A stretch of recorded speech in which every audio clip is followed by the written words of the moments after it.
Welcome to this week's episode. We love to having you here. Our missions are to discuss about pop culture, art, community, music, and film. At Senin Lembur Podcast. Karena Senin, awal dari sebuah cerita. Let's get started.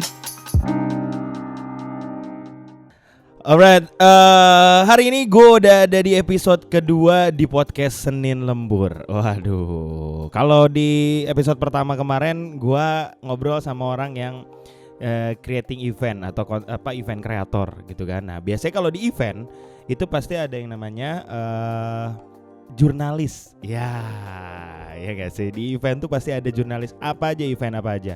Gak cuma di event sih, kalau jurnalis itu pasti ada di tempat kejadian perkara juga pasti ada jurnalis gitu. Tapi yang satu ini gue bakal ngobrol juga sama seseorang yang pasti jurnalis.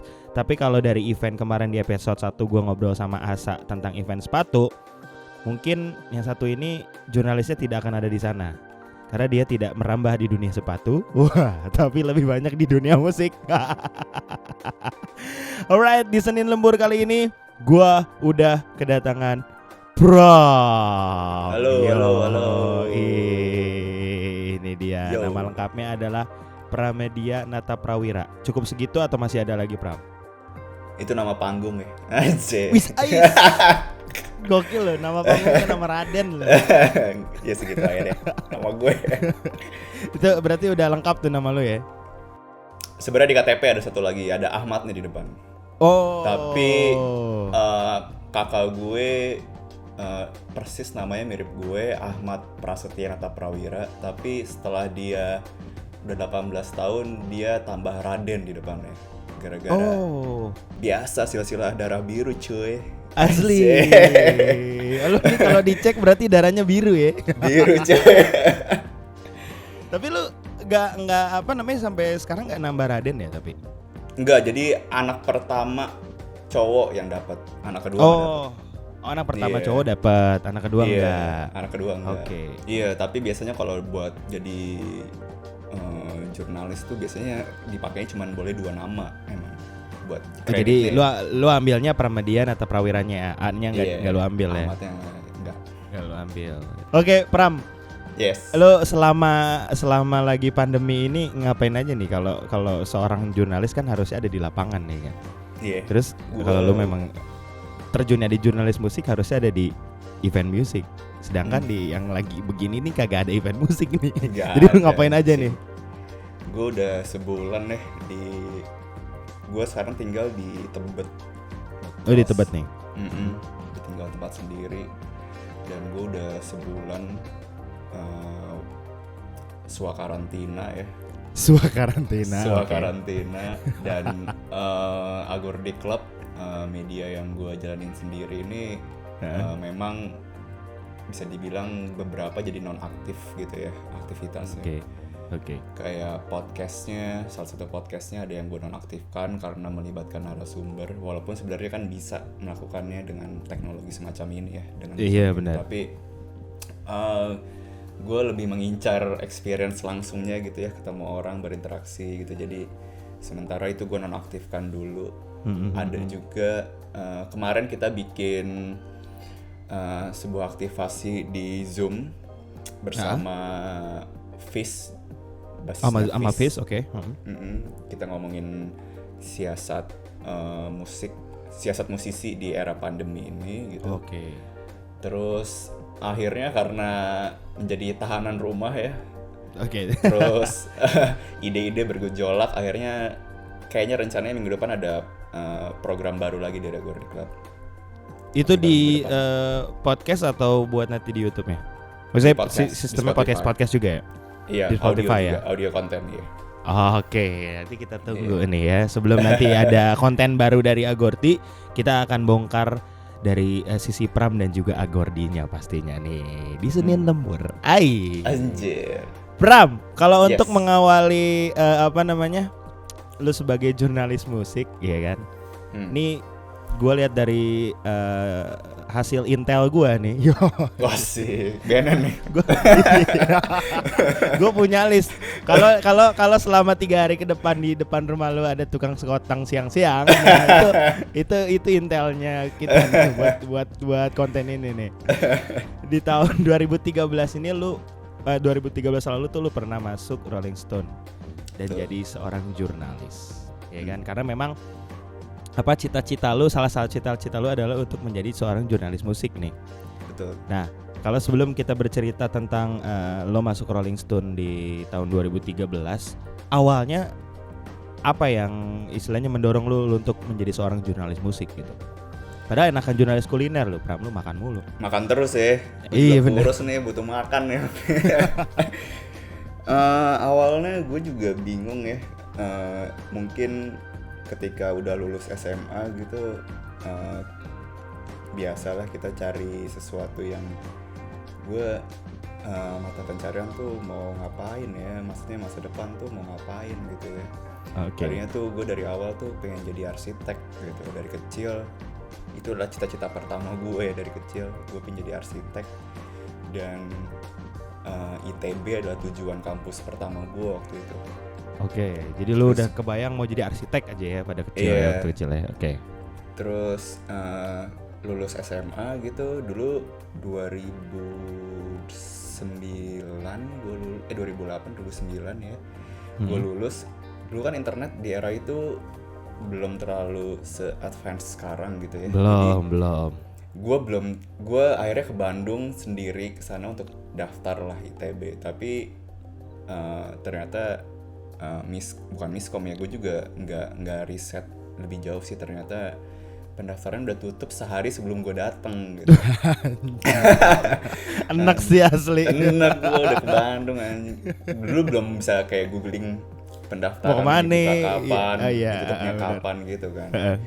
Akhirnya ya udah gue kayak berpikir kayak ya udahlah gue cari kampus yang sekiranya mungkin nanti pekerjaannya bisa memiliki income yang bagus gitu. Akhirnya gue sotoy masuk BINUS, double degree, ngambil double degree itu loh. Iya, ngambil akuntansi dan sistem informasi. Tapi emang nggak nyaman gitu ya, gue setahun IP 0,01 guys, kayak anjir, udah hancur kayak banget. angkot Ciawi ya. Terus di tengah-tengah masa kampus di BINUS gue itu, akhirnya gue diajak lah sama salah satu temen gue dari Bogor namanya Hendrik. Waktu itu dia SMS gue apa BBM ya, lupa waktu itu era itu. Pram, lu di kosan kayak gitu. Iya, ikut gue yuk ke kantornya Rolling Stone, ada Rolling Stone release party. Jadi di era itu dulu setiap majalah Rolling Stone rilis itu ada acaranya, dibikin acara. Oh, setiap edisinya rilis. Iya, setiap bulan tuh setiap edisi rilis ada acaranya di Rolling Stone Cafe-nya. Widih, buang-buang uang ya Rolling Stone. Iya, banyak duit ya. Nah, gue kesana waktu itu masih buta Jakarta, naik transportasi umum, nggak tahu jalan kemana segala macam. Akhirnya nyampe dan pas nyampe di depan kantornya itu persis gue setelah melewati perjalanan 2-3 jam ya, karena nyasar-nyasar dikit. Akhirnya pas gue liat gedungnya dan melihat kantornya, terus terdengar atmosfer acaranya sedang berlangsung di dalam itu, kayak mengubah pandangan gue langsung, kayak anjing gue mau kerja di sini nih gitu langsung. Jadi akuntan. Jadi OB di situ. Ambil akuntansi kan. Ya pokoknya di situ gue akhirnya wah ternyata seru ya. Itu setelah gue mungkin 5 tahun sebelumnya gue doyan sama musik di Bogor ya, sering nonton gigs segala macam, bikin acara juga. Gue dari 2005 udah sering bikin, tapi akhirnya kayaknya membuncahnya gitu ya di situ. Akhirnya kayak ini pengen jadi karir gue nih, ini segala macam. Dan akhirnya gue ngobrol sama satu teman gue lagi namanya Putra. Dia dulu orang Prambors, sempat kerja di Prambors. Terus gue bilang ke dia kayak gue mau jadi jurnalis musik deh gitu. gimana ya caranya. Terus oh ya udah dia bilang next lo ketika kita ke Rolling Stone release party lagi, lo ulas acara itu dan lo post di blog lo sendiri, dia bilang gitu. Dan lo harus pindah kuliah men, dia bilang gitu. Anjir, gue memutuskan sesuatu yang cukup besar ya, bilang ke orang tua gue mau pindah kuliah nih, IP gue jelek segala macam. Aku ini bukan passionku, ini bukan passionku mama. Iya kayak gitu. Ada gue breakdown lah ke pros and cons-nya ya, kayak kalau pindah tuh gimana, apakah harga lebih murah atau apa gimana gitu. Gue breakdown segala macam, akhirnya disetujui, dapat lampu hijau, dan seterusnya ya berawal dari nulis blog sendiri sih awalnya. Setelah si Putra itu menyarankan gue untuk bikin blog sendiri, akhirnya terus juga sempat jadi kontributor di, dulu ada webzine namanya wearbogorian.com, WAB. Gue pernah kontribut juga di situ, dan setelah gue pindah kampus juga akhirnya pas di kampus itu gue magang lah di Rolling Stone 2012 itu ya. Jadi memang awalnya tuh bukan pengen jadi jurnalis musik sih, awalnya emang pengen jadi jurnalis Rolling Stone gitu. Karena lu terkesima pas datang ke ya kayak rilis partinya gitu ya. Iya. Lu terkesima di situnya. Jadi berarti memang poin utamanya kayak gimana caranya gue ada di kantor ini gitu aja kali ya. Betul. Awalnya memang pengennya langsung ke sana gitu, nggak kepikiran pengen jadi jurnalis musik di media apa, tapi pengen jadi jurnalis Rolling Stone aja sih waktu itu. Tapi emang basicnya lu suka menulis gitu, atau memang akhirnya lu kembangkan menulis lu gara-gara lu pengen untuk ada di Rolling Stone atau gimana? Awalnya sih mungkin juga karena gue suka sama tulisan-tulisan para wartawan di Rolling Stone deh. Waktu itu inget banget gue di 2007 atau 2008 gitu, ketika membaca salah satu tulisan dari Ricky Siahaan di Rolling Stone. Ricky ya. Itu membuat gue merinding gitu. Dia membuat album review band lokal apa ya lupa, tapi tulisan itu berhasil memberikan gue experience yang lebih dalam gitu ya dalam membaca gitu, membuat gue sampai merinding gitu ngebayangin album itu gitu. Terus penulis-penulis lain juga kayak dulu masih ada Soleh Solihun segala, ada terus ada Wendy juga segala macam. Akhirnya dari situ mungkin mulai ada ketertarikan untuk seru juga kayak nulis ya, memberi sebuah suasana atau situasi dalam tulisan gitu ya. Dan lu ngasih imajinatif ya. Iya, tapi nggak serta-merta langsung bagus juga sih. Gue yakin kalau gue baca blog gue sendiri juga kayak sekarang kayak anjing jelek banget tulisan. Tapi sebenarnya kan itu poin dari penulis ya. Setiap gue nanya-nanya tentang gimana sih nulis segala macam, dulu selalu bilang ya lu tulis aja apa yang lu mau tulis gitu. Iya, masalah itu bagus apa enggak itu urusan belakangan sih, yang penting tulis dulu aja. Sama aja kayak lu gambar aja dulu, mau itu nanti bagus atau enggak, yang penting itu gambaran lo gitu ya. Iya betul. Tapi kalau misalkan lo balik lagi nge-review tulisan lo yang zaman dulu, kayaknya diksi gue goblok juga zaman dulu ya, pasti gitu ya. Kayak sederhana SPOK-nya aja anjing jelek banget ya sih. Jadi ke PKOS gitu kayak berantakan. Ngomongin lu pas datang ke release party pertama kali, teman lu ngajak ke Rolling Stone, terus akhirnya lu ada di Rolling Stone, itu menurut lu adalah sebuah cita-cita yang lu dambakan dan akhirnya tercapai atau gimana nih? Iya sih, itu mungkin adalah cita-cita pertama yang berhasil gue capai ya dalam usia gue berapa batu waktu itu? 2013 tuh berapa itu? 20 tahunan lah, 20 ya lupa gue, 20 awal gitu ya. Selama gue hidup selama itu akhirnya gue punya cita-cita dan lucunya tercapai gitu. Dan lucunya lagi sudah tercapai harus gugur pula karena sekarang cita-cita itu udah nggak ada gitu. Bukan karena gue udah pengen cari yang lain ya, tapi karena ternyata cita-cita itu harus dipaksakan gugur di tengah jalan gitu. Emang ini sih kayak emang kayak surreal gitu ya dulu. Awal-awal Twitter belum sejulit sekarang ya di 2000 di 2009. Twitter tuh julid banget emang sekarang ya. Parah, hancur banget, capek gue baca Asli, Twitter sekarang. asli. Belum lagi ada yang FWB, aduh, Iya.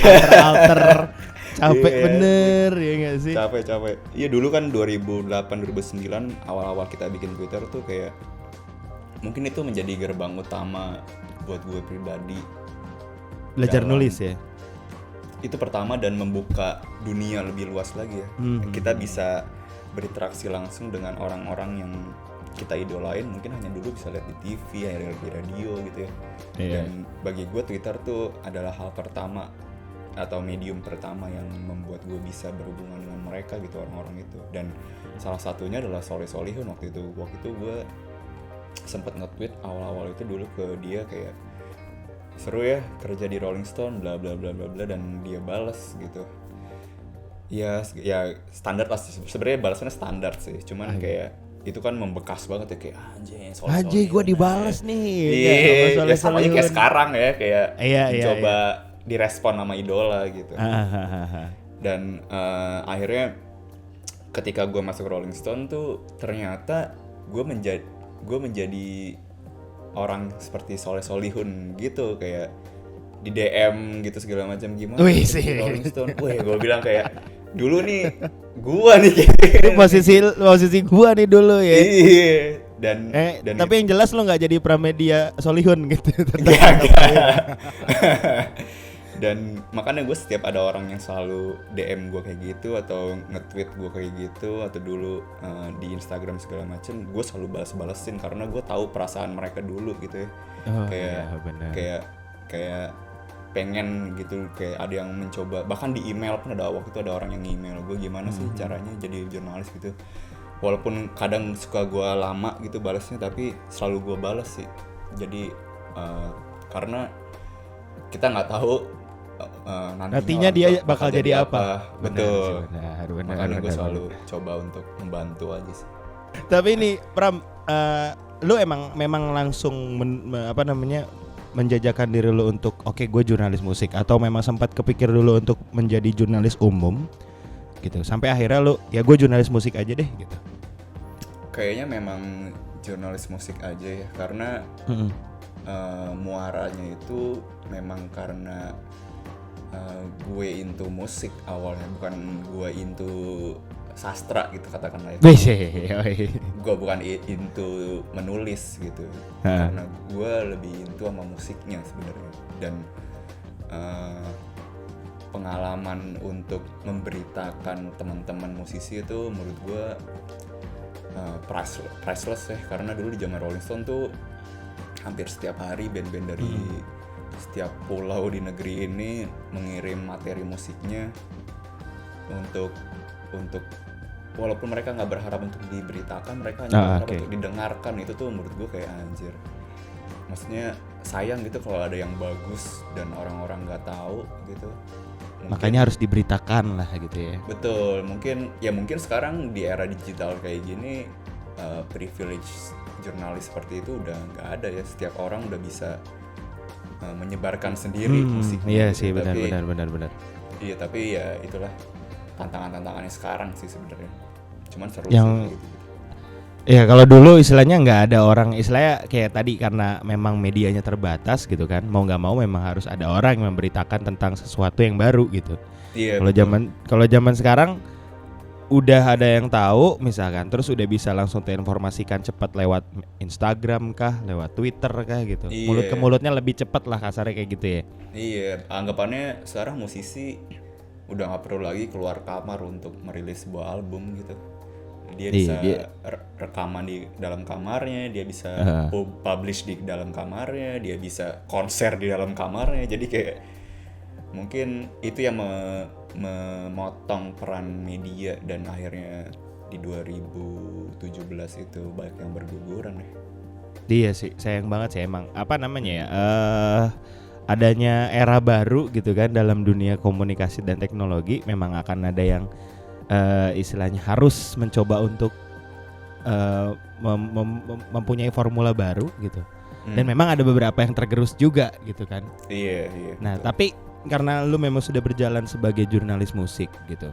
Dan lu mungkin juga banyak banget nih ketemu sama musisi-musisi atau lu banyak memperdalam musik lu sendiri gitu kan, sampai akhirnya lu menjadi jurnalis musik dan banyak hal yang memang lu beritakan dan yang lu tulis gitu tentang si musik tersebut. Nah, gua nih sering banget mendengarkan istilah avant-garde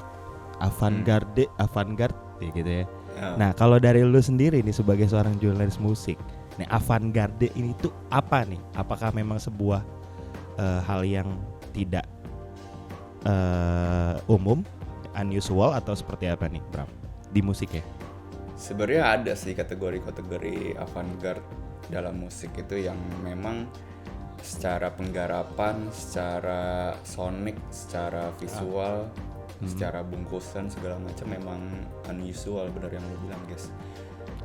Tapi bentuknya setiap ranah tuh beda-beda gitu. Di jazz pun ada kan avant-garde, kayak katakanlah John Coltrane tuh bisa dibilang beberapa karyanya avant-garde gitu, karena di era 50-60an gitu ya, ketika rock, blues, dan rock and roll segala macam sedang rame-ramenya, dia menemukan cara baru lah dalam tanda kutip gitu. Gitu juga Miles Davis. Bahkan dulu gue di 2000 ketika gue masih jadi wartawan di Rolling Stone gitu, di 2000 berapa ya, gue pernah liputan konsernya Joey Alexander gitu. Oke, Joey Alexander di BSD waktu itu, di Ice BSD. Dan menurut gue itu avant-garde sih, kayak maksudnya gue juga dengerin jazz gitu ya, tapi di tengah-tengah gitu ya, di beberapa lagu gue nggak bisa nikmatin karena udah kelewatan tuh bocah ya, kayak match-nya udah terlalu banyak kayak dulu zaman kecil.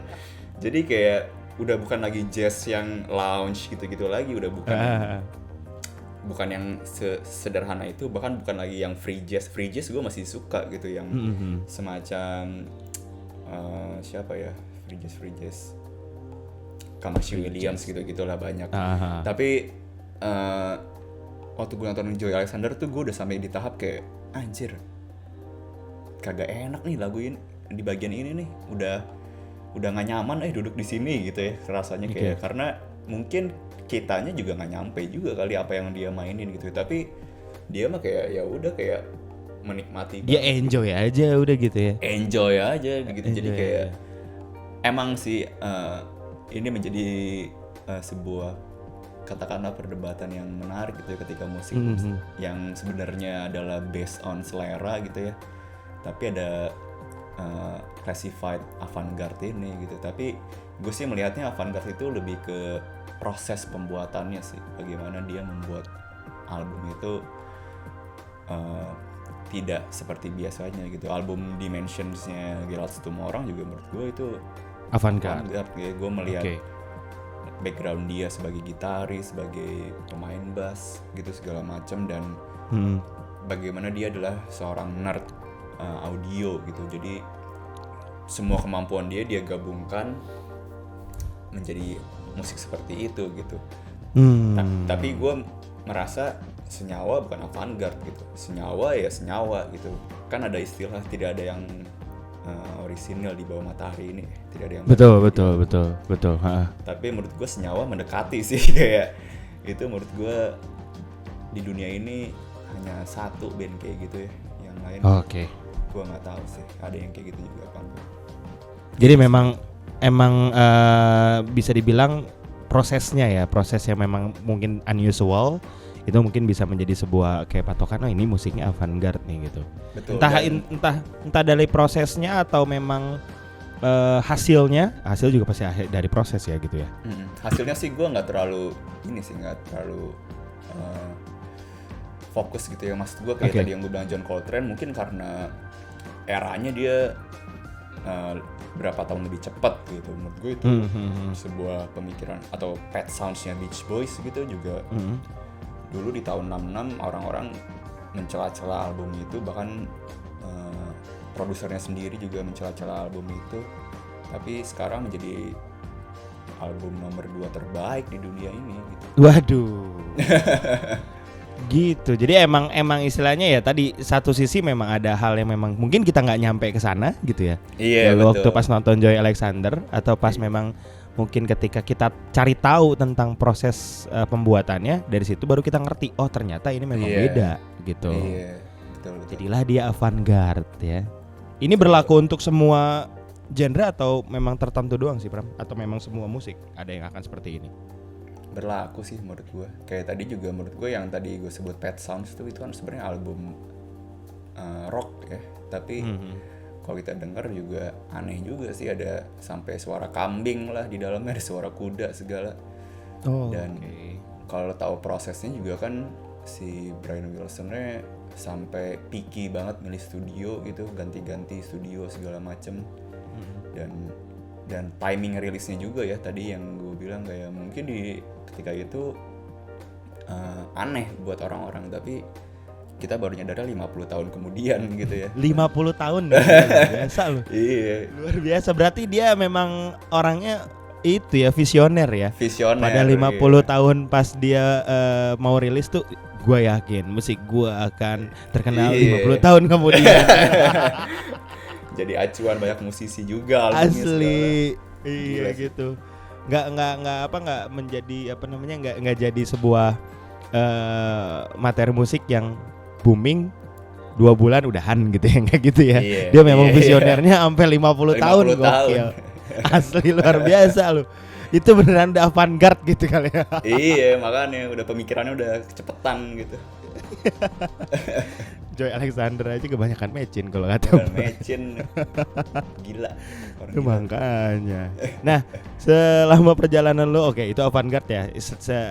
Setidaknya lo sudah menjelaskan dari versi lo tentang musik yang avant-garde. Karena mungkin memang ada beberapa orang yang masih agak ya mungkin agak sedikit bingung gitu, apa sih musik yang avant-garde gitu kan. Dan selama dalam perjalanan lo menjadi seorang jurnalis musik dan lo udah masuk ke Rolling Stone juga, sampai akhirnya lo bikin Agordi ya, sampai saat ini kan. Nah, Betul. itu awalnya apa tuh? Apakah memang awalnya gara-gara Rolling Stone udahan jadi bikin Agordi atau dia memang berjalannya bareng gitu? Jadi Agordi itu awalnya tercetus idenya tuh di 2017 sebenarnya, ketika gue masih di Rolling Stone gitu. Oke. 2017 tuh menurut gue sebuah waktu dimana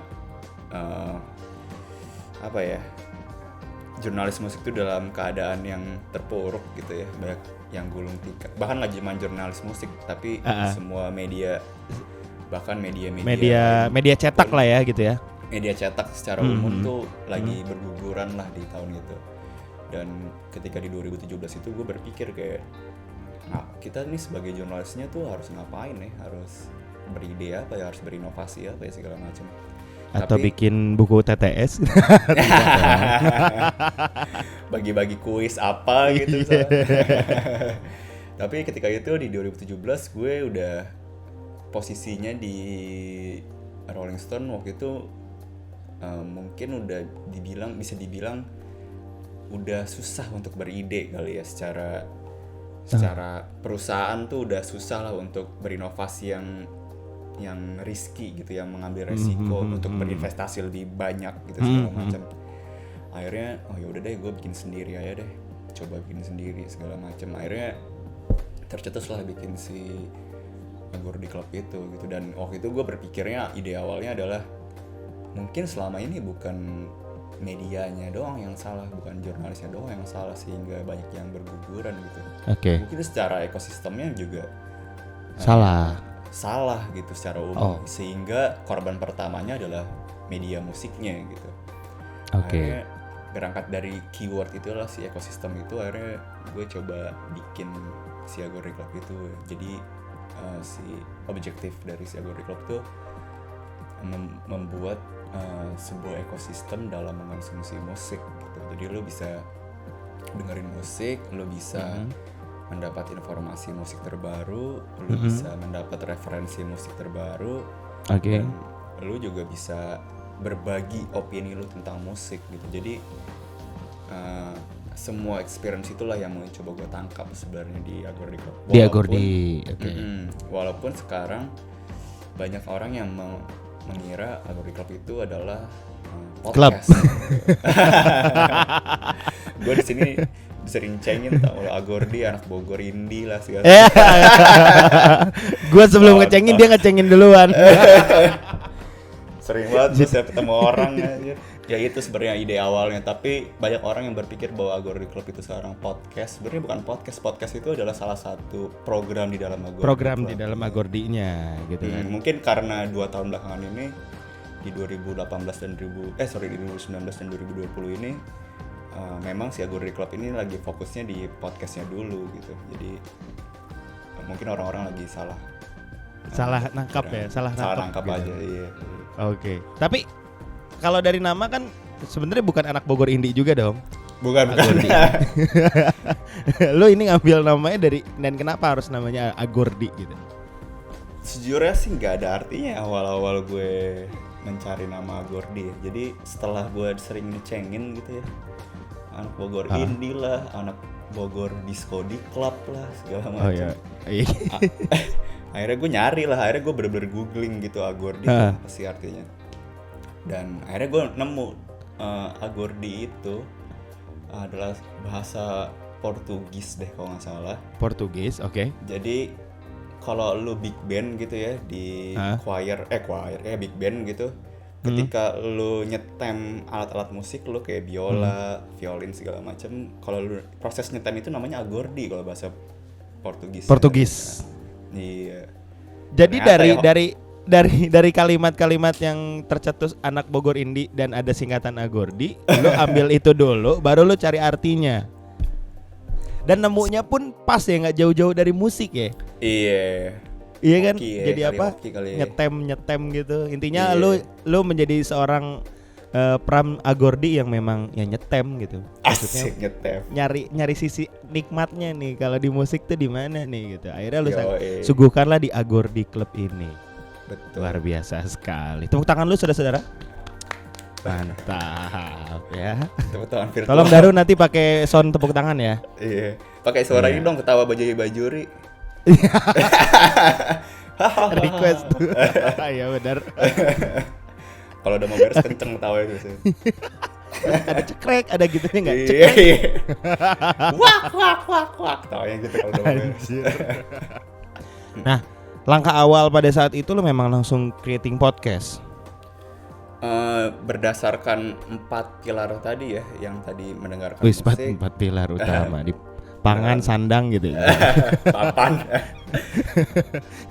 Nah si 4 pilarnya ini apa dan bagaimana lo mengawali si Agordi ini? Jadi karena tadi gue mikirnya gue mau membuat atau menawarkan experience dalam mengkonsumsi musik, tercetuslah 4 pilar itu gitu. Yang pertama adalah dengerin musik. Di Agordi itu lo bisa dengerin musik. Terus tadi yang gue bilang bisa mendapatkan informasi musik, bisa mendapat referensi musik, dan bisa membagikan opini musik lo pribadi gitu. Jadi ada circle lah. Jadi setelah lo katakan gini, misalkan lo guys dengerin katakanlah Seringai lah di Agordi gitu. Setelah mendengarkan, lo mau tahu nih, lebih tahu album Seringai yang seperti api misalkan. Nah lo pindahlah ke, jadi dengerin musik itu di mixtape-nya namanya Mixlab. Terus pindah ke, setelah lu dengerin Seringai, lu pengen tahu album seperti apa itu gimana sih cara pembuatannya segala macam, itu lu makanya pindahnya ke podcastnya untuk mendapatkan informasi musiknya gitu. Selalu udah tahu pembuatan album itu, mungkin lu mau tahu band-band yang mirip-mirip Seringai itu apa aja sih gitu. Nah itu pindah ke pilar satunya lagi yang namanya 50 Tracks. Itu adalah membagikan referensi tentang musik gitu. Nah yang terakhir adalah ketika lu udah dapat itu semua, ada nama satu rubrik yang sampai hari ini belum bisa gue buka karena biayanya ya biasa duit. Jadi UUD itu ya. UUD ya. Jadi disitulah di rubrik itulah lu bisa membagikan opini musik lu pribadi gitu. Jadi setelah lu mendengarkan Seringai, lu mendapat informasi tentang Seringai, lu mendapat referensi musik yang Musik seperti seperti Seringai, Seringai. lu bisa membagikan itu lu bisa membagikan itu ke teman-teman lu sendiri gitu. Oh, oke. Jadi nanti emang larinya akan menjadi kayak sebuah media platform kah atau gimana? Iya, jadinya kayak di bagian terakhir itu kayak sosial media jatuhnya ya. Cuman gue belum bisa ngomong banyak karena belum dibuka sampai sekarang. Cuman memang tujuannya itu gitu. Jadi mungkin media-media konvensional itu kebanyakan mereka hanya memberi informasi, tapi tidak mempersilahkan konsumennya untuk memberikan opini atau memberikan sesuatu kepada orang lain gitu. Oh, oke. Nah, itu di website berarti. Di website ya. Di website. Jadi kayak forum lah ya. Jatuh kayak forum gitu kali ya. Kurang lebih kayak forum. Kurang kayak forum lah ya. Oke. Jadi awal-awal ini kan lu berarti sempat mengundang seorang Ricky Siaan yang bisa dibilang adalah seorang senior lu gitu di Rolling Stone. Betul. Ya, terus ada Gerald Situmorang juga, ada Bama Astro. Terus kalau dari lu sendiri itu, apakah memang itu adalah sebuah strategi awal lu di Agordi-nya sendiri atau memang mumpung langsung ketemu sama gegeduk-gegeduknya ini gitu? Itu gimana sih? Kalau Ricky sih sesederhana datang ke ruangannya, Mas Ricky gue mau wawancara lo dong. Anjir. Kalau itu masih itu ya, cuman dulu memang di season pertama, jadi dulu nama podcastnya kan si Behind That Scene ya. Behind That Scene, oke. Sekarang namanya Punggung Panggung. Jadi di season pertama itu memang ada satu konsep wawancara yang coba gue usung gitu ya. Tapi memang harus melibatkan narasumber yang handal dalam menjawab gitu. Oke, memang jadi, udah patternnya dia di situ gitu lah ya. Iya, jadi kan sebenarnya banyak ya musisi yang sebenarnya musiknya bagus, albumnya bagus, tapi ketika diwawancara bingung. Dia tidak bisa menyampaikan gagasannya. Nah, gue ingin nge-cut itu dulu lah gitu. Jadi gue pengen yang lebih handal dulu dalam berbicara karena ada satu konsep yang coba gue usung. Waktu itu salah satu inspirasi gue waktu bikin si Behind That Scene itu ada nama program di YouTube namanya First We Fish Hot Ones. Oke, First We Fish. Nama pewawancaranya Sean Evans. Jadi acaranya sederhana, ada pewawancara si Sean Evans itu dan ada narasumber. Biasanya bintang film lah, apalah segala macam di Hollywood gitu. Dan di meja wawancaranya itu ada 10 chicken wings masing-masing. Ada 10 chicken wings, oke. Masing-masing ya. Dari 1 sampai 10, semakin ke 10 itu semakin pedas chicken wingsnya. Oke. Jadi sekalian diwawancara, sekalian makan. Setiap lanjut makan. Oke, kita lanjut. Sambal itu makin lama makin pedas gitu. Tapi gue sangat menikmati acara itu gitu ya sampai hari ini. Tapi kalau gue coba bedah acara itu, terlepas ada atau enggaknya chicken wingsnya, si Sean Evans ini wawancaranya bagus banget gitu. Dan gue, ini Annabelle gue ya, kayak dia selama episode pertama sampai hari ini gue tonton, gue nggak pernah ngerasain si Sean Evans ini kenal sama lawan bicaranya atau nggak kenal. Gue nggak tahu sama sekali gitu. Jadi nggak ada jarak gitu lah ya. Justru gue ngeliatnya ada jarak. Oh, ada jarak. Jadi mau kenal mau enggak, dia selalu memperlakukan lawan bicaranya sama gitu. Oh. Dan itu dalam durasi yang cuma 20 menitan acaranya, dia selalu melontarkan pertanyaan-pertanyaan yang bahkan si narasumbernya atau si yang diwawancaranya itu kaget gitu. Wah, itu pertanyaannya bagus banget gitu. Oke. Yang paling pernah lu inget, pertanyaan yang paling menurut lu anjir nih, pertanyaannya anjir banget nih dari Sean Evans tuh apa? Si Henry Rollins ya dari Black Flag waktu itu pernah dimakan chicken, dan Henry Rollins makan chicken wings kayak makan kacang cuy, nggak ada pedes-pedesnya. Kayak orang-orang lain sampai mewek-mewek gitu segala macam, dia kayak biasa aja gitu. Tapi ada suatu pertanyaan yang sangat nempel di kepala gue pas Jadi di situ Henry Rollins duduk sebagai aktivis gitu ya. Oh, tidak Bukan sebagai musisi. Iya. Oke.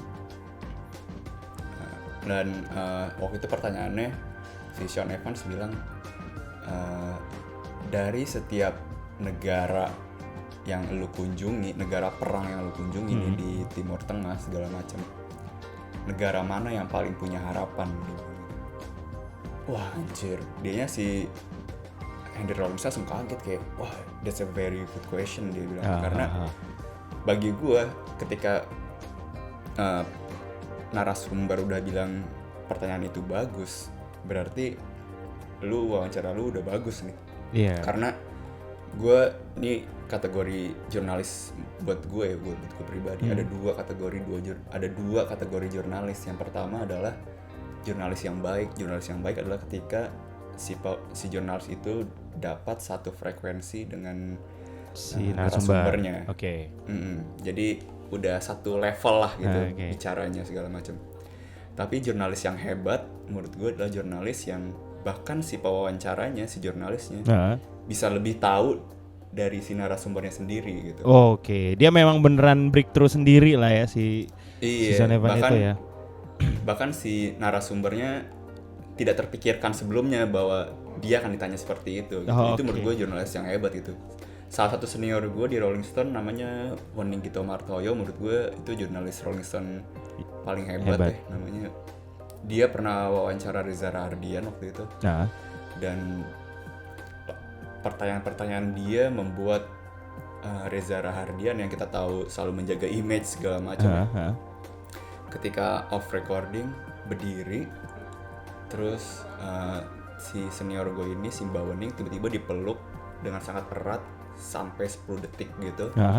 Dan dia berterima kasih karena sudah membantu mengeluarkan isi kepalanya Reza Rahardian. Wih, luar biasa. Itu menurut gue kayak anjing, gue bilang ini baru nih. Itu kayak magic banget gak sih? Lu tuh kayak memposisikan diri lu jurnalis sebagai seorang cenayang sebenarnya kan? Iya. Jadi, bahkan si Reza Rahardian pun gak sadar ternyata selama ini ada sesuatu di kepalanya yang betul dikeluarkan gitu. Oke. Nah si Mbak Wening inilah yang berhasil ngeluarin. Nah itu menurut gue luar biasa banget ya.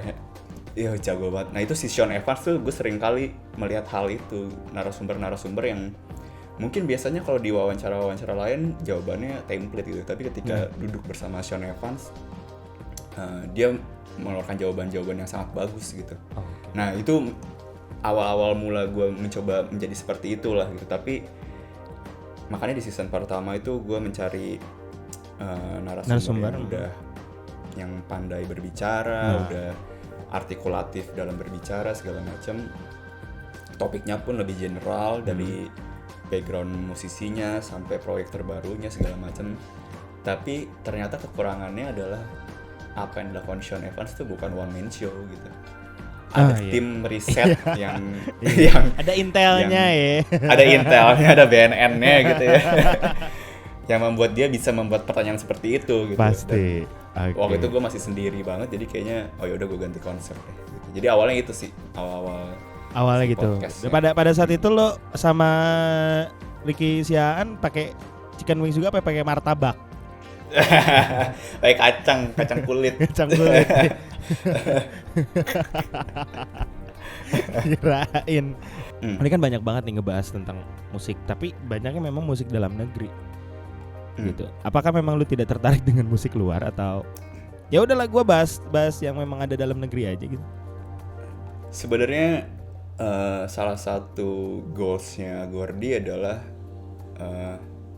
jadi gini, gue beruntung masih berada di lingkungan yang non music enthusiast gitu, yang orang-orang yang ketika gue tanya lu dengerin musik di mana sih, di YouTube, itu aja udah salah kan. Gua salah berarti. Gua dari YouTube soalnya. Terus ada yang kayak lu dengerin musik di mana sih? Spotify. Coba dong lihat halaman Spotify lu. Belum yang premium gitu. Jadi masih banyak lah gue ketemu orang-orang yang bukan music enthusiast gitu. Dan pada dasarnya gue mencoba untuk mengconvert orang-orang itu menjadi music enthusiast gitu ya. Lu mencoba untuk menjadi sebuah sekte ya. Agordi Sekte. Luar biasa. Biar orang-orang doyan denger musik lah pada dasarnya gitu. Dengan baik dan benar ya. Iya. Nah berangkat dari situ akhirnya salah satu upaya yang gue lakukan adalah menggunakan bahasa Inggris gitu yang mungkin ngincernya lebih ke luar gitu ya, ke luar negeri mungkin. Tapi di tengah jalan gue baru menyadari betapa gobloknya gue, kayak podcastnya aja bahasa Indonesia gitu gue ngobrol. Terus lu jurnalnya bahasa Inggris gitu. Iya, jurnalnya bahasa Inggris segala macam. Akhirnya gue switch lagi bahasa Indonesia. Tapi bukan berarti tamu-tamunya nggak pengen yang luar negeri juga. Tahun lalu hampir si Chinese football tuh hampir banget gue wawancara Chinese football untuk podcast, tapi jadwalnya nggak ketemu. Si Altin Gun juga kemarin tahun lalu juga hampir wawancaranya terjadi, tapi nggak ketemu jadwalnya. Jadi masalah narasumber sih atau bintang tamu sih, gue terlepas siapapun itu ya, yang penting ada proyek yang sedang dia jalankan gitu. Jadi memang ada hal yang memang harus disampaikan juga sama dia gitu kan ya. Betul. Oke, jadi emang tapi bener sih, gue setuju sama lu perihal tentang lu dengerin lagu di mana YouTube ya, itu salah gitu, karena itu memang itu kan platform video ya gak? Betul. Walaupun bisa juga, nggak salah sih, cuman kayak ada platform yang khusus yang memang musik untuk khusus musik gitu. Dan kalau lu tahu, lu dengerin lagu di YouTube kalau di handphone pakai headset tuh kagak bisa di minimize. Iya, harus premium YouTube-nya. Kalau di minimize mati lagu lu. Gitu. Jadi buat lu semua yang masih dengerin lagu di YouTube, nih yang dari Via Valen dan kawan-kawan nih di YouTube nih. Jadi sebenarnya kan harusnya boomingnya di platform musik ya kan? Betul. Gitu ya. Apalagi biasanya yang upload bukan orang yang bukan orangnya. Iya. Terlalu ini ya, terlalu bebas ya. Iya, geng-geng indie senja tuh biasanya tuh di YouTube tuh. Anjir. Atau enggak nama channelnya Folkmania. Yoi. Luar biasa.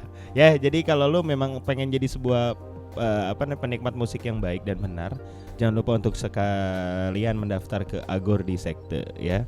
Kan pernah makan tahu gimana caranya. Karena gue melihatnya ini sih lebih ke kemarin gue beberapa minggu lalu sempat ini sorry agak ngawur ngidul ya. Aman. Waktu itu gue pernah bilang di Twitter kan, ketika di Twitter sekarang banyak orang yang wah lu dengerin Hindia, lu dengerin Fish, oh iya, itu ramai gitu kan dari Pamungkas kan segala macam.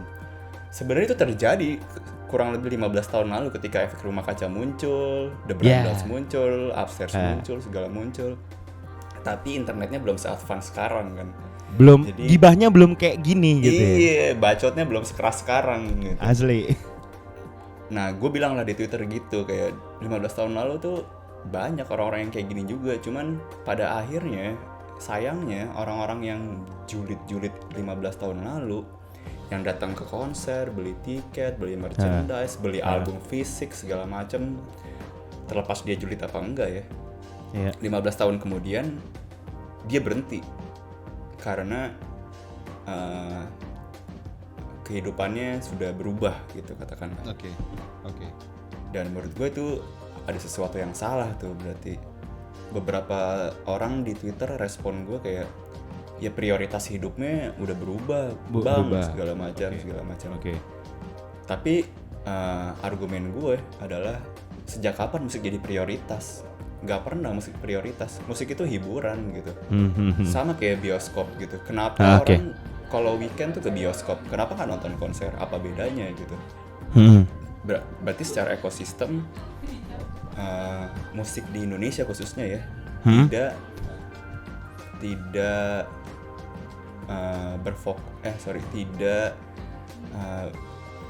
tidak menciptakan siklus yang baik atau ada betul. Yang terputus gitu mungkin. Betul, jadi akhirnya musik kan hanya menjadi bahan keren-kerenan masa muda aja gitu. Iya. Gua nih dengerin Hindia, gue dengerin Fish. oke, dia julid sekarang ya, tahun ini ya, dia beli Mercedesnya, dia datang ke konsernya. Tapi kalau 15 tahun ke depan dia udah berhenti dengerin Hindia atau Fish segala macam, berarti ada yang salah lagi nih. Ini udah keulang dari 15 tahun sebelumnya gitu. Oke. Berarti secara lu meriset sampai ke situ berarti ya. Iya, gue mencoba Anabel aja nih, analisa gembel ya. Jadi ada yang salah gitu, kayak berarti musik ini hanya buat anak muda dong. Kenapa ketika orang tua udah punya anak, udah punya istri segala, kenapa weekend mereka nggak nonton konser gitu? Ada M Block di Jakarta yang setiap hari ada acara, kenapa nggak datang ke sana? Sekarang posisinya adalah orang datang ke bioskop, bahkan dia nggak tahu ada film apa di bioskop, udah sampai situ. Betul. Iya. Yang udah aja gue ke situ gitu datang ya kan. Iya, kita lihat aja nanti beli tiketnya di sana aja deh. Makan malam gitu segala macam. Di sisi lain industri film dibajak segala macam, DVD-nya segala macam, filmnya di segala macam, Indo XX1 segala macam ya. Iya benar. Tapi masih berjalan gitu, industrinya lebih bagus dibanding musik gitu. Musik hanya untuk anak muda yang labil, bacot. Lagi bergairah segala macam. Tapi ketika dia udah sedikit dewasa, sayangnya dia meninggalkan itu. Sayangnya karena berpikirnya musik adalah prioritas. Musik menurut gue nggak pernah jadi prioritas. Musik adalah hiburan kayak film gitu. Toh lu bisa juga weekend bersama keluarga lu datang katakanlah ke M Block, di sana ada restoran, di sana ada tempat kopi, ya kan? Tempat kopi, mau nonton konser bisa segala macam, kan menghabiskan waktu sama keluarga juga pada intinya. Kemarin juga ada yang bilang kayak ya musik memang gak semua konser itu nyaman untuk keluarga gitu, untuk anak segala macam. Karena apa? Gue bilang karena sekarang sponsor utamanya adalah rokok gitu. Iya. Berarti secara ekosistem nih udah nggak bener nih. Kenapa cuman di sekte atau di segmen itu doang gitu. Oke. Kemarin gue nonton Joyland Festival yang di Senayan, itu bagus banget, anak-anak pada nonton. Itu padahal outdoor ya, tapi dia punya smoking area-nya sendiri karena dia memikirkan seluruh penonton yang datang ke situ gitu. Jadi dari umurnya tuh memang bercampur lah semua di sana gitu lah ya. Iya, maksud gue itu adalah sebuah upaya yang tadi gue bilang, membangun ekosistem yang lebih bagus gitu. Ketika mungkin akhirnya wajar gitu ketika banyak orang yang dengerin musik pada akhirnya di YouTube belinya bajakan, karena ketika dia mau experience langsung mungkin ekosistemnya kurang bagus gitu ya. Jadi memang harus iya sih. Tapi gue setuju sih perihal tentang ekosistem dan juga experience yang orang dapetin gitu. Karena kan gambarannya pasti orang nonton konser anjir rusuh, keinjek-injek gitu kan. Copet, jamet gitu. Jamet dinding-dinding gitu. Sebel banget. Jadi memang harus sebuah experience-nya dibangun lebih senyaman nonton bioskop mungkin ya.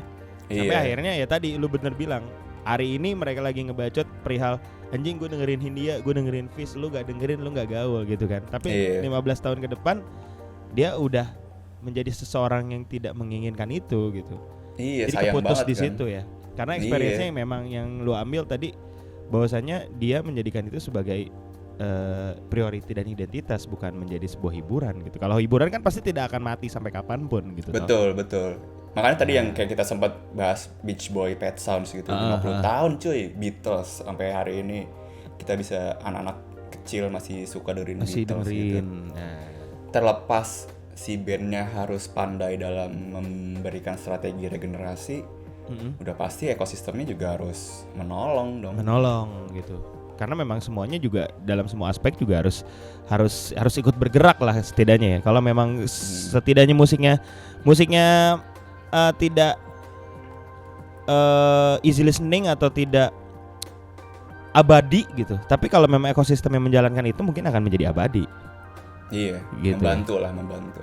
Berarti posisi Agordi ini adalah sebuah pergerakan atau hanya sebagai passion aja, atau biar pada masuk neraka, musik haram bro.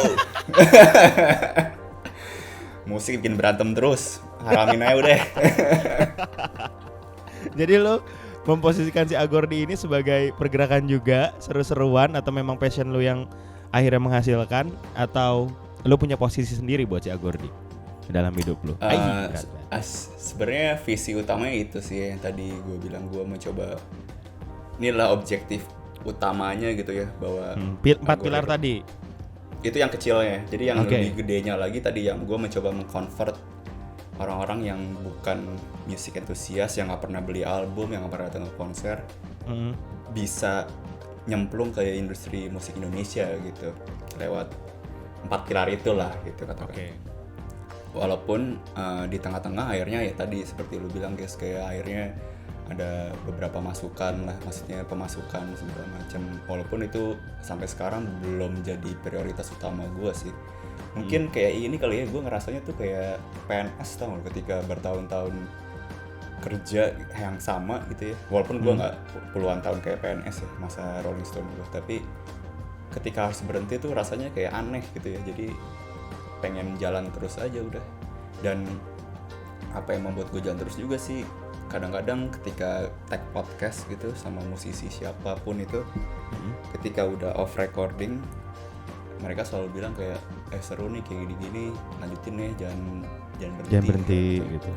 Itu yang membuat gue kayak anjing, gak peduli ada views berapa, listener berapa, gas ya. Kayak gitu-gitu yang nge-boost malah. Selain lu tadi awalnya ada behind that scene, terus sekarang dirubah kan jadi apa? Punggung panggung ya?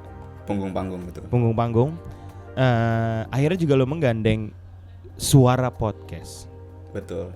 Nah, ini apakah salah satu kayaknya capek nih ngomong serius mulu nih sama musisi. Gue pengen heureuy gitu ya kan. Iya. Pengen heureuy, lu kumpulin 4 orang tadi ya kan. Yang menjadi ujung tombak dari si Suara Podcast yang akhirnya ada di Agordi gitu. Halo, akhirnya kita di Suara Podcast X Agordi. Ya. Itu emang sebuah strategi lu buat mencari pendengar yang mungkin lebih ringan untuk mencerna sebuah tema yang Agordi kasih, atau untuk menambah aja gitu biar ada segmen-segmen lain. Sebenarnya ada benernya sih kalau Agordi mencoba menggunakan medium yang lebih ringan gitu ya, karena si behind that scene itu sudah ada sebelum tren podcast di sini meledak gitu. Oke. Lu ya seperti orang yang mengawali lah ya. Enggak juga. Banyak juga sebenarnya. Cuman kebetulan aja ada sebelum itu gitu. Dan ketika tren podcast itu muncul, ternyata orang-orang banyak memandang podcast itu harus lucu gitu. Iya sih. Terkadang gue bingung ya sama standar orang-orang tuh kayak apa ya, konsep bahagianya itu distandarisasikan oleh sesuatu gitu. Mereka tidak mencerna diri dia sendiri tuh butuh apa gitu kan. Iya, yang penting lucu udah itu kayak aduh gue bilang. Tapi nggak apa-apa juga, nggak masalah sih menurut gue. Tapi akhirnya si Agordi mencoba mengikuti permainan lah gitu. Oh mungkin gue juga perlu, tapi gue nggak lucu nih orangnya. Tapi gue punya teman-teman yang sebenarnya si Suara ini udah ada podcastnya sebelumnya, namanya Suara juga. Gondeng ya, lu gandeng lah ya. Iya, tapi waktu mereka bikin sendiri, mereka nggak ngebahas musik, mereka ngebahas kehidupan biasa aja gitu. Nah, gue mau kalian tetap ngebahas musik dengan frekuensi yang lebih padat gitu. Jadi kalau di berita mah straight news gitu ya, kayak misalkan ada truk terbalik, nah model-model yang kayak gitu tuh model-model beritanya. Kalau yang si punggung-panggung tuh yang lebih dalam gitu, ada album rilis, lebih ngebedah segala macam. Kalau si Suara yang lebih kayak minggu kemarin ada rilisan siapa, nanti next nih ada konser siapa gitu-gitu. Berita yang lebih ringan lah ya. Ringan lah gitu. Jadi itu menjadi sebuah pilihan orang untuk ketika lu pengen mungkin ya mendapatkan insight yang sangat berat dari sebuah musisi atau apa tentang musik, lu bisa dengerin Punggung Panggung gitu. Betul. Dan ketika lu pengen lagi agak santai, lu dengerinlah Suara Podcast gitu. Itu mungkin menjadi sebuah strategi lu juga untuk menciptakan bahwasanya Agordi ini tidak sempit yang berat aja gitu ya. Iya. Karena memang takutnya orang stigmanya akan menjadi ke situ terus gitu. Iya, dan lebih ini juga sih dalam memberitakan musiknya juga jadi lebih aktual ya. Kalau si Agordi kan jadwalnya sebenarnya 2 minggu sekali gitu. Sedangkan si si suara ini 2 minggu 2 kali, tapi dalam 1 minggu gitu. Jadi lebih berita-berita yang lebih butuh aktualitas tuh bisa di si suara gitu. Jadi dia kayak flash newsnya lah ya, rangkuman. Iya, flash news. Iya, rangkuman. Betul. Itu kan nggak bisa di panggung kan. Tapi selama lu menjalani si Agordinya sendiri nih, Pram. Ya. Lu sudah sejauh mana dari 4 pilar yang lu jalanin dan mungkin yang lebih luasnya lagi sampai saat ini lu sudah menelurkan atau menyebarkan sekte lu ini tuh sudah sejauh mana sih? Kalau lu pandang sendiri gitu, si Agordi. Masih jauh ya, kayak gue masih, mungkin karena gue punya pekerjaan tetap juga gitu yang tidak jurnalis. Iya, yang tidak jurnalis gitu ya. Jadi in a way itu cukup menghambat gue, tapi di satu sisi juga membantu gue menjalani Agordi secara finansial. Gitu ya. Oke. Iya, jadi mungkin akan lebih cepat melajunya kalau gue lepas si pekerjaan tetap ini gitu. Tapi kalau ditanya sudah sejauh mana, masih bahkan buat gue 10% juga belum ya. Karena sejauh ini baru si podcastnya aja yang punya posisi lah ya di Agordi. Iya, ya. punya rekam jejak yang lebih bagus, lebih banyak. Iya, yang lain masih ini. Bahkan baru seminggu lalu gue baru nutup website Agordi Club. Kalau lu buka lagi nggak bisa sekarang. Karena gue mau ngintip, gak bisa nih website. Lagi di portal lockdown. lagi lockdown nih, nggak bisa nih. Tiba-tiba virus. Iya, jadi karena keterbatasan waktu juga ya, kewalahan gue dalam mengurus kontennya, jadi gue tutup dulu deh, nanti gue rapiin dulu dalamnya. Kalau udah rapi baru gue buka lagi gitu. Luar biasa. Ini seorang Pram yang memang jurnalis musik, dia harus menjadi seorang dualisme antara realitas dan juga idealis gitu. Jadi ketika memang gue harus bekerja tidak sesuai passion gue, itu adalah hal yang akan bisa menghidupi passion gue. Gitu. Itu adalah bukti bahwa industri musik masih bodong banget. Yang gue bilang. Benar. Berarti memang masih ada circle atau mungkin lingkaran yang terputus di satu sisi gitu ya. Iya. Bahkan musisinya aja nggak punya jaminan bisa kaya raya di masa depan gitu ya. Benar.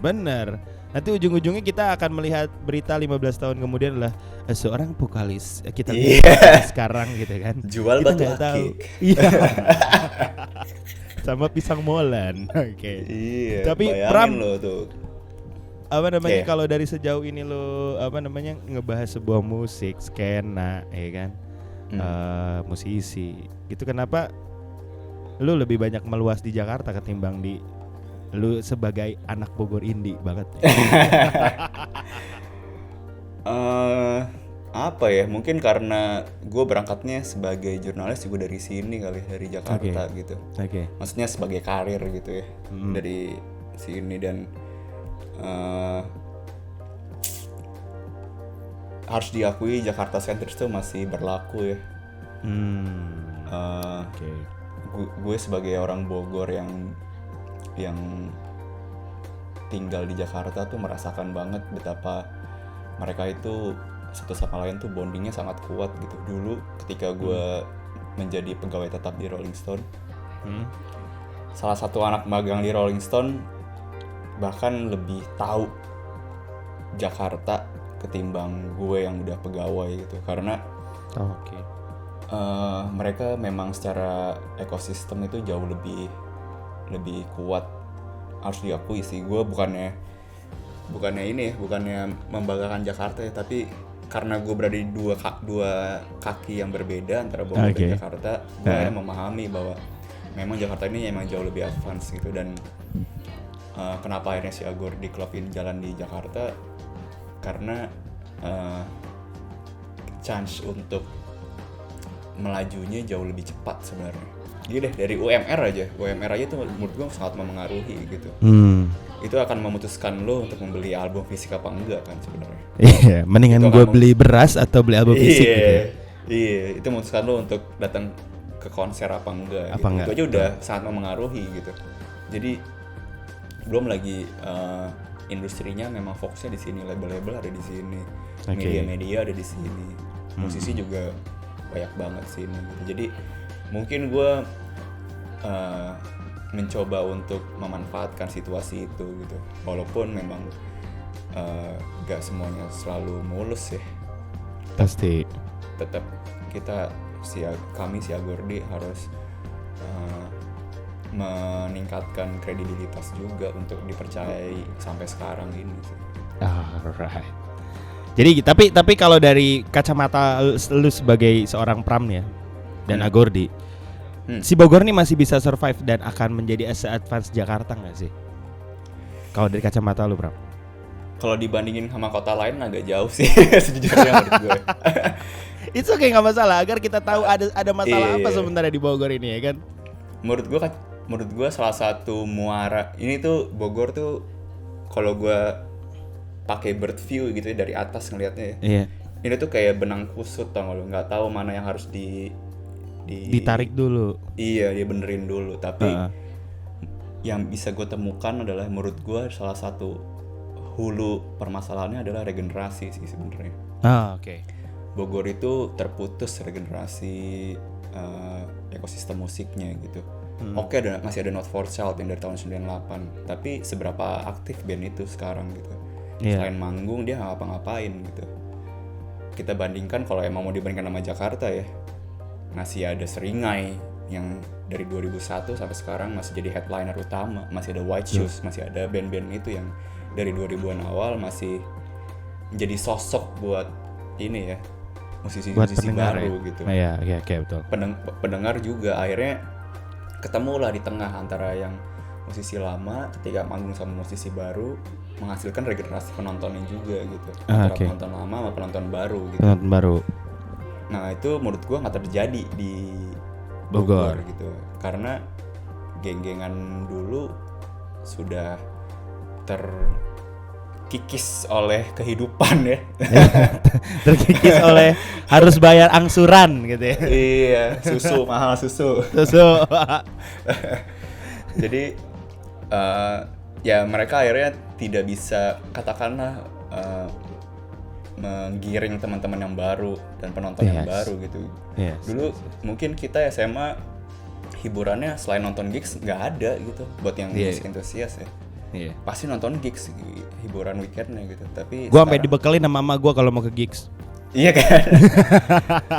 Sekarang udah nggak perlu lagi, lu hiburan lu udah ada di handphone semua gitu. Oke. Jadi emang gue setuju sih perihal tentang regenerasi yang memang tidak terjadi gitu lah ya. Regenerasi khususnya di penonton sih. Kalau band sih menurut gue masih ada ya. Masih ya. Penontonnya apalagi tidak di 2005. tidak menciptakan penonton baru gitu ya, Pram ya. Iya, apalagi 2015 ke atas band-bandnya lagi bagus-bagus banget sekarang. Tapi penontonnya itu lagi. Kayak ini mah anak-anak doang nih nonton. Anak-anak SMA-nya pada kemana nih? Makanya gue penasaran sih, kayak gue pengen nanya gue udah gak punya sih teman-teman yang masih SMA gitu di Bogor. Kayak lu tuh kalau hiburan tuh ngapain sih? Selama ini lu menjalankan Agordi, apa sih mungkin opini yang orang dapat tentang lu gitu? Tentang lu dan tentang si Agordi gitu. Mungkin di akhir tahun kemarin Agordi dan gue dipercaya sama para musisi untuk berbicara gitu ya, untuk menyebarkan musiknya gitu. Dan itu menurut gue cukup cepat gitu ya prosesnya, mengingat ini adalah sesuatu yang gue bangun sendiri gitu. Kredibilitas gue di Rolling Stone tuh semua hilang setelah Rolling Stone tutup gitu, dan gue harus ngebangun sendiri lagi dari nol kan, berarti dari di 2019 akhir lah atau pertengahan sampai akhir lah, akhirnya banyak musisi yang gak cuma musisi ya, kayak festival lah apalah gitu, label lah apalah, yang akhirnya mempercayakan Agordi Club sebagai salah satu corongnya untuk menyebarkan musik mereka gitu. Oke. Entah jadi media partner festival lah atau apalah. Bahkan tahun kemarin kali pertama Gordi Club liputan di Thailand Wis.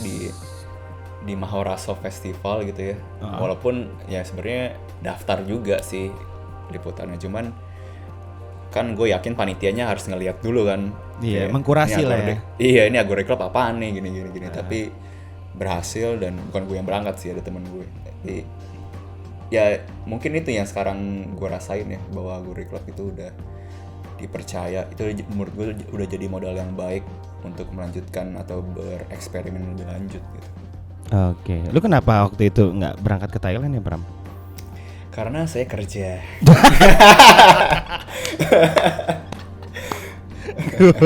Kita tunggu sampai mana gitu ketika memang Pram totally di Agordi dan sampai akhirnya dia yang harus berangkat ke sana walaupun itu di weekdays gitu.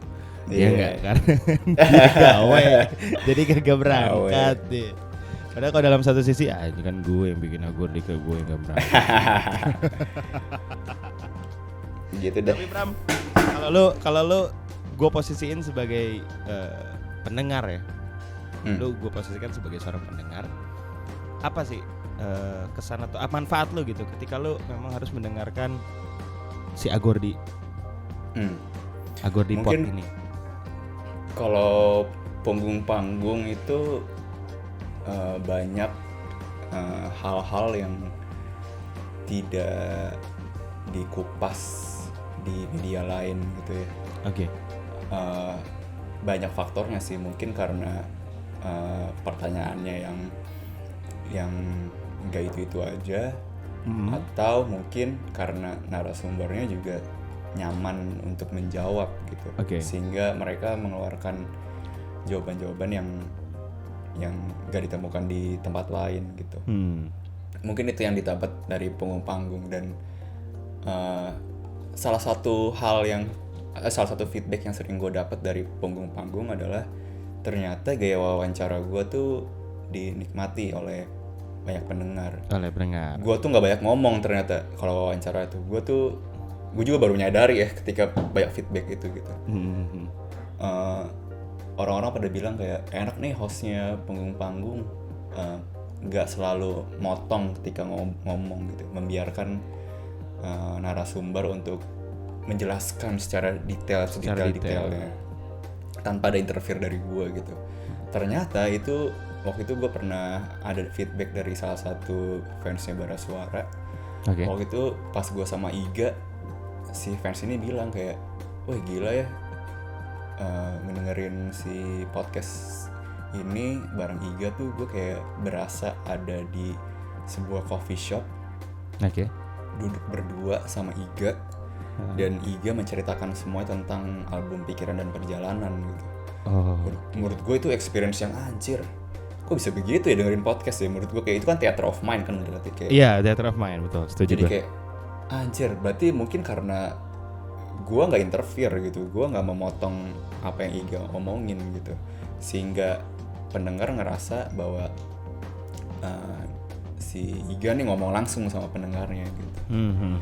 Kalau si Suara sih mungkin karena dibalik banyolan-banyolan mereka berempat, mereka itu adalah music enthusiast yang sangat dalam gitu. Mereka tuh berempat tuh ngulik-ngulik banget, tapi mereka bisa juga menyampaikannya dengan cara yang jauh berbeda dengan yang gue lakukan gitu.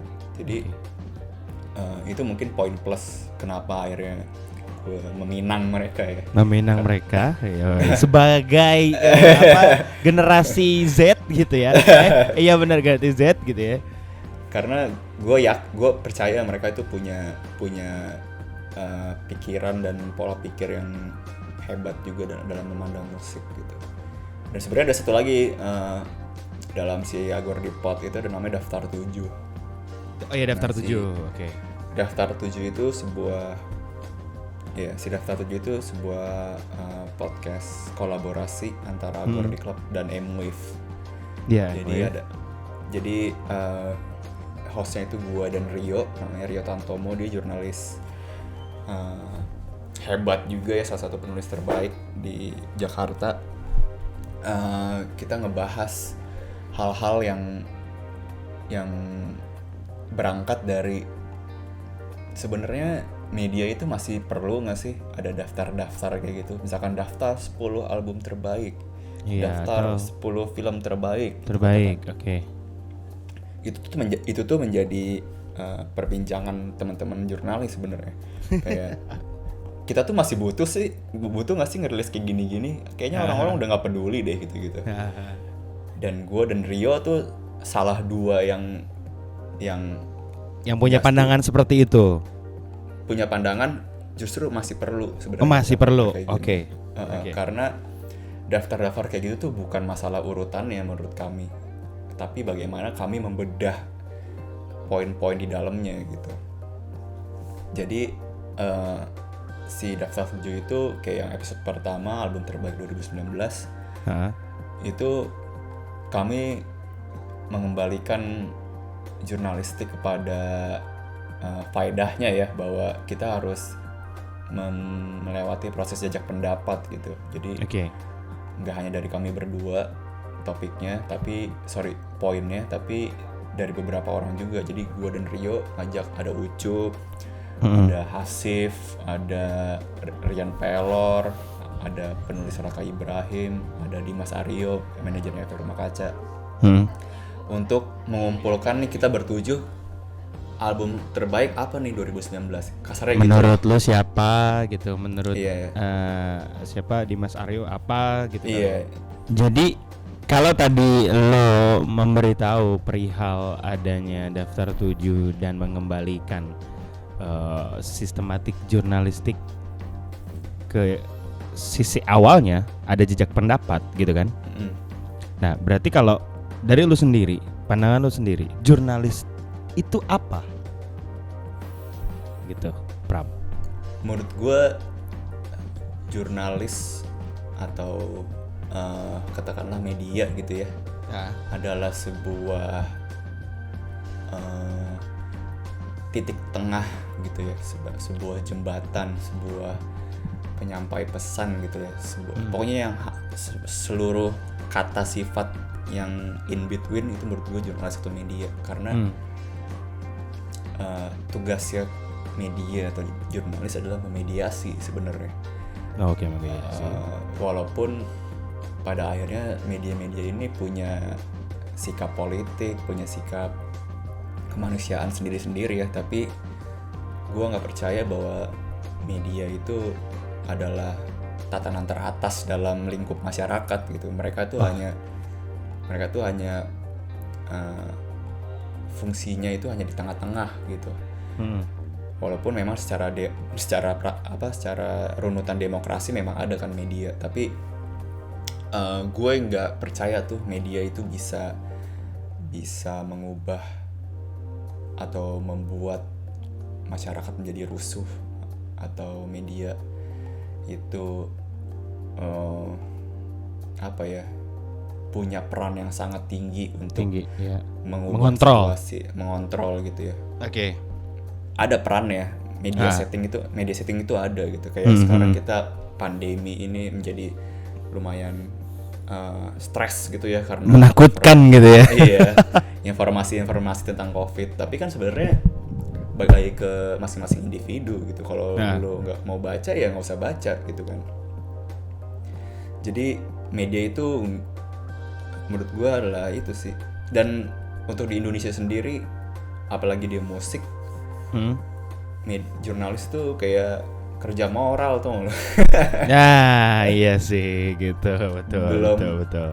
Belum ada jurnalis, gak usah jurnalis musik, belum ada jurnalis umum lebih dari 20 ya yang memiliki kehidupan yang didamba-dambakan gitu. Oh iya betul. Jadi rockstar lah ya gitu, kalau bahasa di musisinya jadi rockstar gitu ya. Iya, masih terhitung adalah sekitar 15-20 orang dari sejarah panjang jurnalistik di Indonesia ya, yang bisa kita tahu gitu ya. Kayak misalkan siapa Gunawan Muhammad, paling siapa lagi Arif Tempo, siapa lagi ya Pak Yakob, Kompas segala macam gitu. Tapi belum ada gitu yang katakanlah standarisasi secara finansialnya tuh bagus gitu. Kayak ya balik lagi kalau ke musik sih apalagi ya, banyak media-media lokal yang merambah di situ juga ya. Iya, based on karena pengen aja gitu. Itu menurut gue ya balik lagi nih industrinya industri jalanan sih musik, jadi kayak masih ada yang kayak gitu-gitu sih, termasuk di media ya. Dan lo juga berkecimpung di permusikan gitu. Dan pastinya lu juga punya pandangan sendiri tentang musik. Nah, kalau dari seorang Pramedia Nata Prawira, selama perjalanan hidup lo dan akhirnya lu banyak menemukan banyak referensi musik, dan musik itu apa menurut lo? Musik adalah jalan hidup atau jalan ninjaku gitu? Kalau secara subjektif sih gue nggak nyangka ternyata musik sebegitu penting ya di hidup gue. Kayak balik lagi ya, kayak ternyata di industri yang bodong ini gue menghabiskan waktu, energi, biaya untuk tetap berkecimpung di dalamnya gitu. Dan gue bisa aja gitu nggak ada Gordi dan menjalani karir di pekerjaan gue yang satunya ini yang sangat-sangat punya masa depan gitu. Tapi kayaknya nggak bisa juga gitu kalau gue nggak musik gitu ya. Gue bisa mungkin secara finansial kantong tebal tapi jiwa agak bebal kali ya. Bisa menggila gitu ya. Dan ini kayak ngebalance-nya kali ya. Jadi karena tapi di sisi lain kalau gue nyemplung, gue bukan orang yang bisa mengambil resiko gitu ya. Makanya gue sampai sekarang masih ngejalanin dua profesi ini gitu. Dua kehidupan. Jadi, ya. Iya, dan untungnya masih banyak yang support segala macam. Jadi ya menurut gue musik sih udah jadi apa ya di hidup gue, kayak udah aja tuh mah udah kayak nafas tau, udah kayak udah minum air, lu butuh minum air kan. Iya. Kita juga kayaknya butuh denger musik gitu. Bukan denger musik sih lebih tepatnya.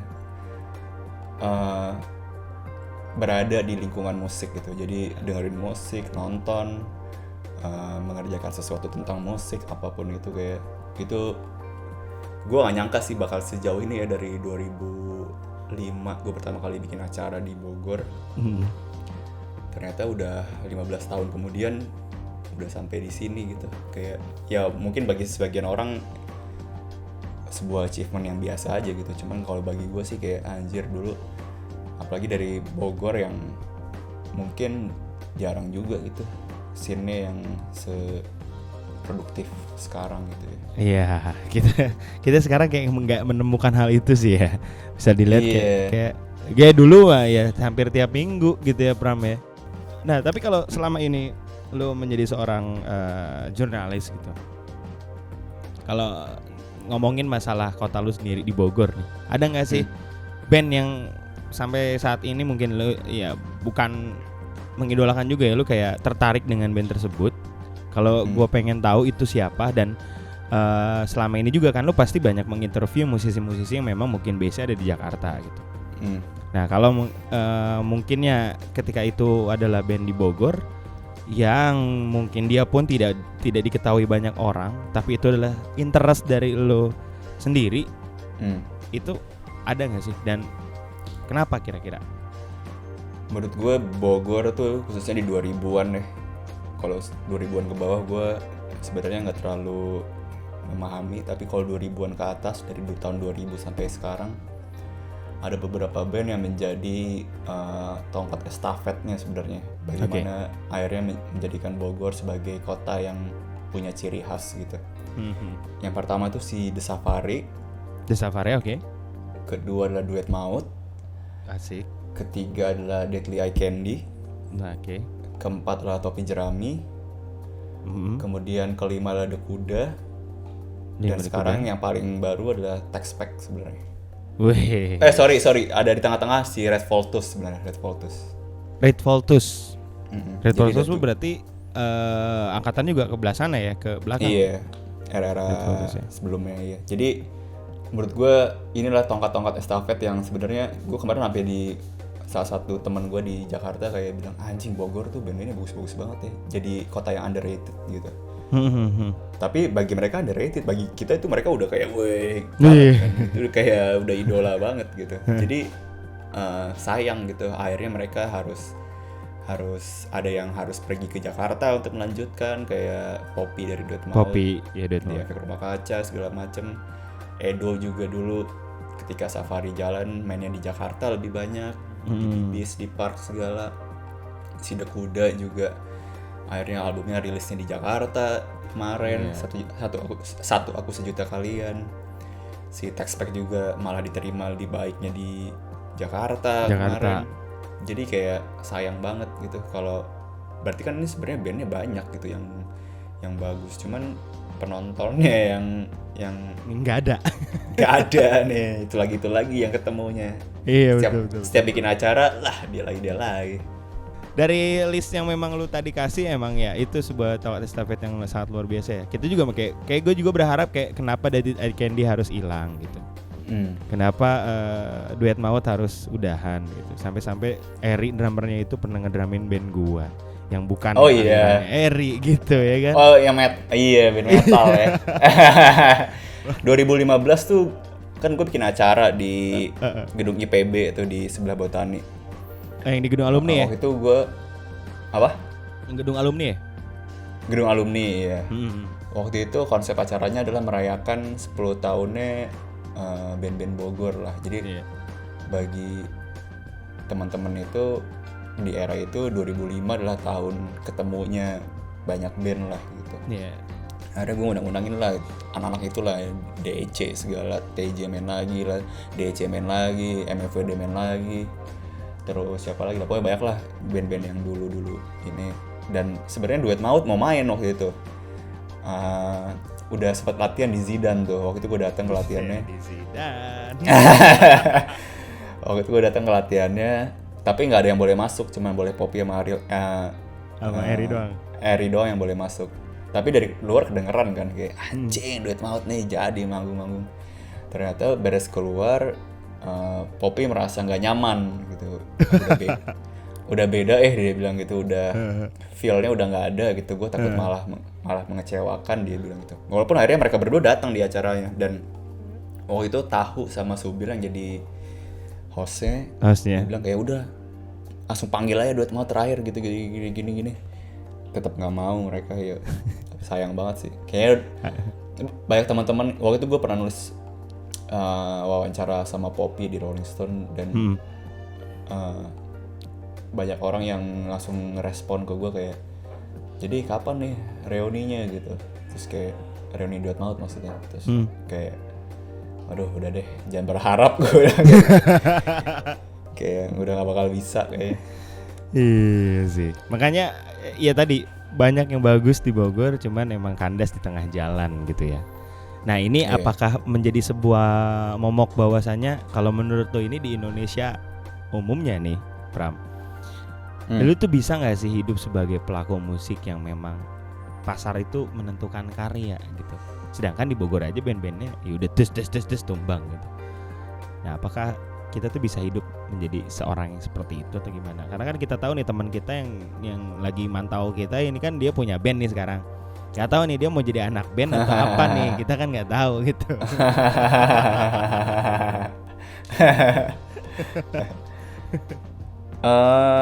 Susah ya menurut gue. Pada akhirnya kita mau nggak mau harus mengklasifikasikan band-band berdasarkan potensinya gitu. Ada band yang memang secara potensi bisa menjadi mata pencarian gitu ya.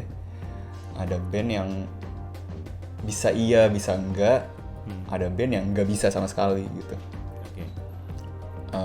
Sayang gitu ya, itu harusnya tidak terjadi gitu ya, karena musik sebenarnya kan untuk siapa aja gitu, didengar untuk siapa aja gitu. Dan balik lagi karena ekosistemnya tidak mendukung, akhirnya ya itu masih terjadilah mengklasifikasikan hal itu gitu. Dan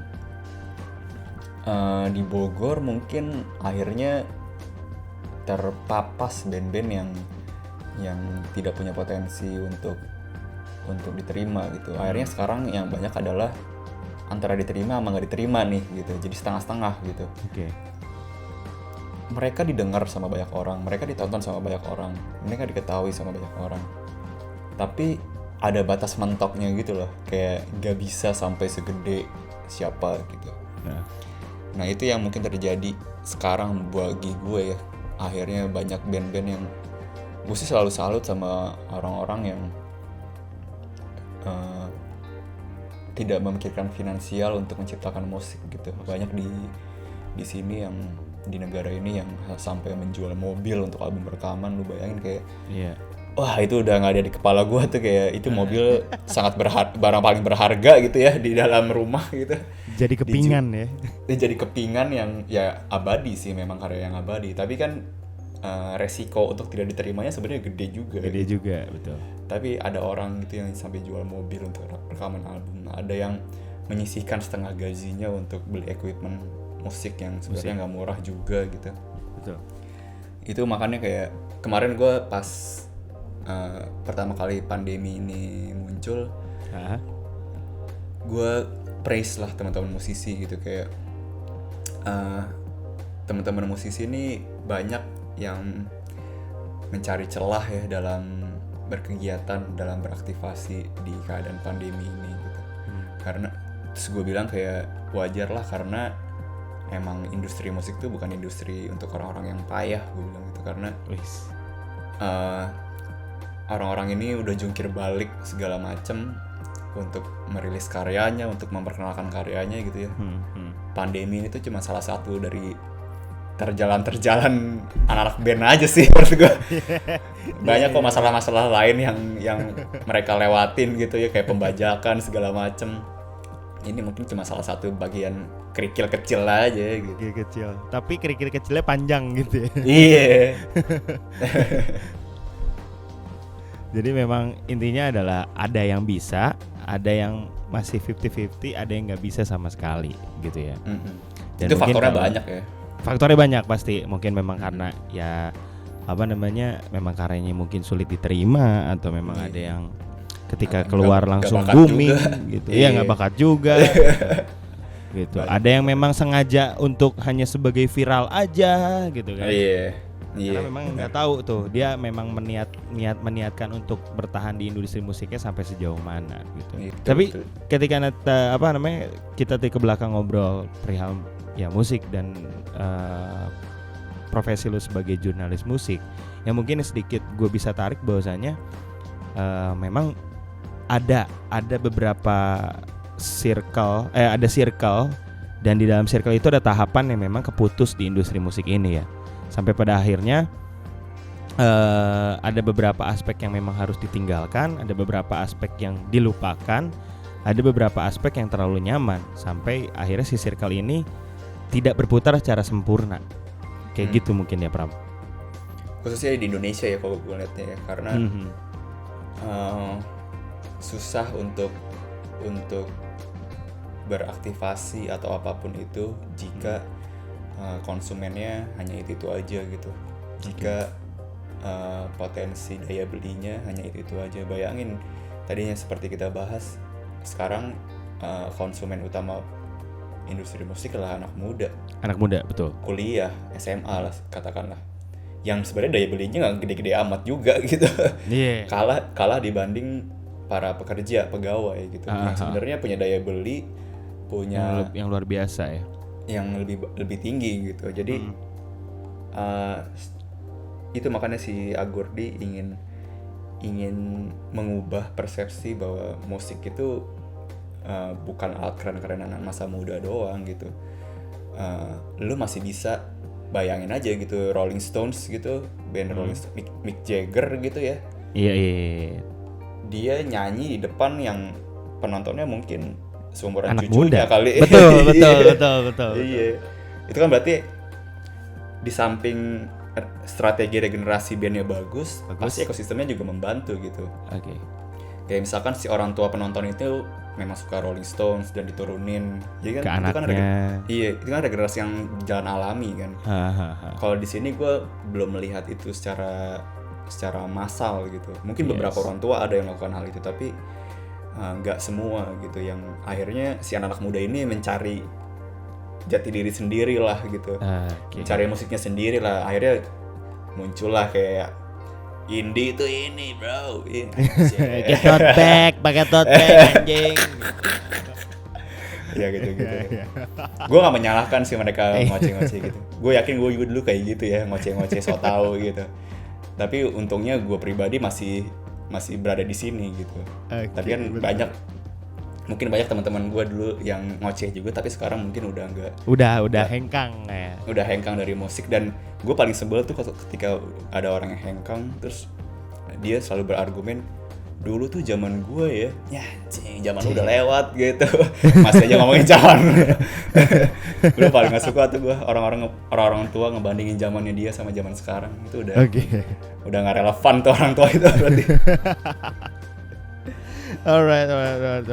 Okay. Berarti memang kalau bisa dijadikan satu closing statement kalau dari menurut gue adalah bahwasanya tularkanlah musik itu ke anak lu supaya rantai regenerasinya tuh akan selalu terjadi gitu ya. Betul. Mari kita convert orang-orang menjadi doyan musik. Iya. Haram.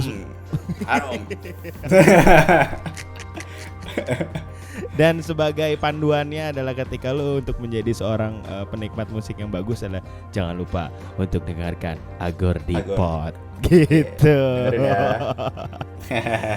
Oke. Seru banget nih gue mendapatkan insight-insight baru, pencerahan-pencerahan baru dari seorang. Sorry ya kalau sotoy. Sotoynya lu itu adalah sebuah ilmu buat gue, bro. Dan juga nanti buat pendengar pastinya. Jadi buat lo semua, kalau lo penasaran lebih banyak tentang Agordi, lo bisa langsung kunjungin ke Spotify pada saat ini dan juga Instagramnya. Ya, di Spotify-nya Agordi lo udah bisa banyak dengerin podcast-podcast yang terdahulunya juga gitu kan. Ada Jimmy juga, gitu. Mixtape-nya ya. Ada mixtape-nya gitu. Gua lihat ada mixtape LGBTQ. Gokil sih. Terus pastinya lu kalau pengen mendapatkan insight-insight yang lebih ringan bisa dengerin yang segmen suaranya gitu. Jadi lo bisa nemuin perihal musik baru dari kacamata Pramedia Nata Prawira dan juga Agordi Clubnya di Agordi Pod yang ada di Spotify untuk saat ini, dan lu juga bisa muncul ke Instagramnya karena websitenya lagi lockdown ya. Alright Pram, terima kasih banyak lo udah ngasih banyak insight di Senin Lembur, karena pasti hari Senin ini menjadi sebuah momok yang sangat luar biasa untuk semua orang. Padahal karena Senin itu adalah awal dari sebuah cerita. Pramedia Nata Prawira, terima kasih banyak. Sehat-sehat ya Pram.